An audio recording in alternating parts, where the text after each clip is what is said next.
Howdy Google Ads fans, and welcome back.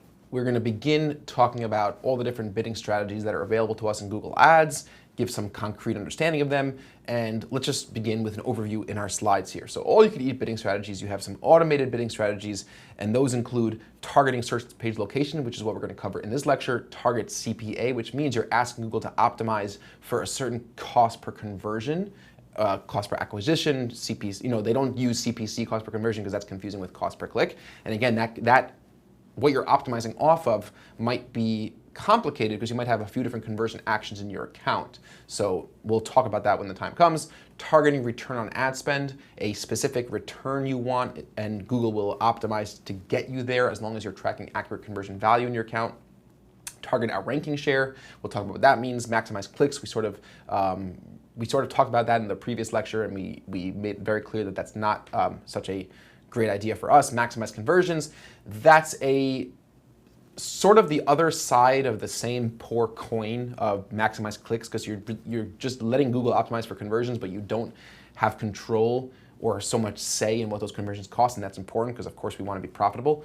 And then you have some manual bidding strategies like manual CPC, which is great. You have a semi-autonomous bidding strategy, which is also great in certain cases, manual CPC with enhanced CPC enabled, or just enhanced CPC, they're the exact same thing, people get confused. So let's just go ahead and talk about one of the automated bidding strategies, targeting search page location. So the objective of this bidding strategy is to increase brand awareness by having your ad impressions be shown higher on the search engine results page. Increased click-through rate is also an objective for this bidding strategy. So if you're trying to increase your click-through rate, if that's a goal, and that might be a goal because you might want to increase your quality score, right? So this might be a bidding strategy that could work for short-term micro goals. That's another thing to keep in mind. While these bidding strategies might not be your ultimate goal, you might eventually want to either be on target CPA or manual CPC, and I'm basically telling you that I suggest that those are your end goals. You might want to use target search page location for a short amount of time to increase your click-through rate if you could increase your quality score, for example. How does this bidding strategy actually work?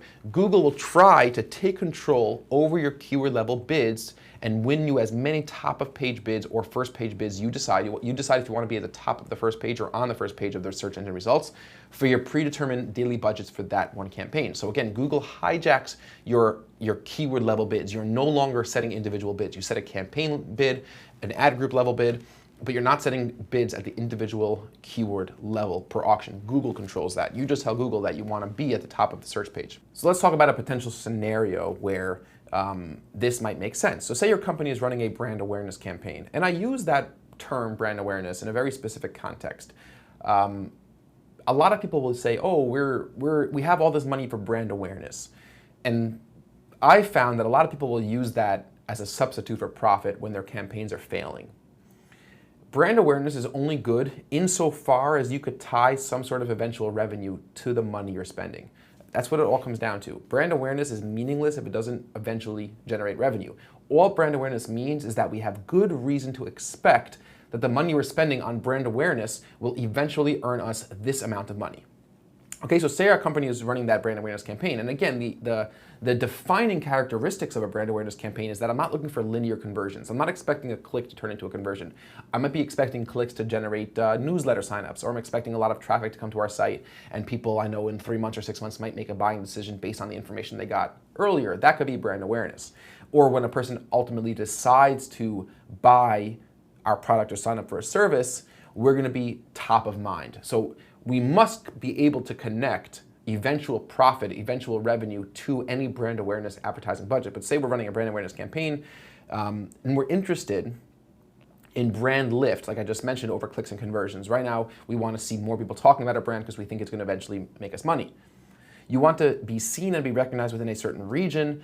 You may have lots of broad keywords, but want to always be visible to the user. These are a couple different reasons. These are all sort of different ways brand awareness strategy might play out. So that you might want to target search page location. You might want to always be visible. You want to, let's say, in New York or in a certain city, have a really, really strong push, and you're willing to potentially overspend what you would want to spend on a click if you're looking at a purely linear profit campaign, bottom of the funnel, but you know, or you have reason to assume based on sound data analysis and good strategy, that money will be profitable if I could increase brand awareness now. So that might be a good scenario for target search page location. In the next lecture, we'll talk about the bidding strategy target ROIS, return on ad spend, and how that might work in a scenario, why that might be effective.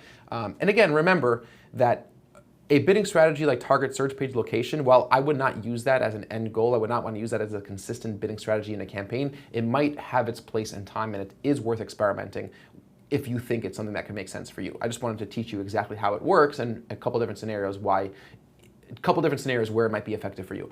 I look forward to seeing you guys very soon in the very next lecture.